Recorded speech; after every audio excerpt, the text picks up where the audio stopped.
Bubuo tayo ng 12 volts battery na IPO4 32700. Bali 52 yung capacity, 12 volts. Tapos ang connection niya ay 4 series 8 parallel. Meron siyang capacity bawat isang battery 6500 mAh mga master.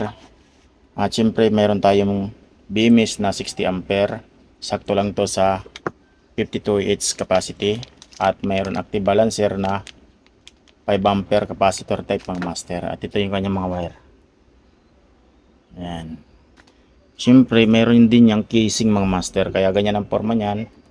Ito yung casing niyan mga master. Ayan.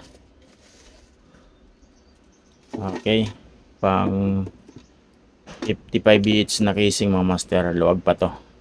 Kasi ito 52 lang. So yung link ng ating casing mga master, ilalagay ko na lang sa baba ng video na to or sa taas ng comment section. Ipaki-check na lang mga master sa mga nagtatanong.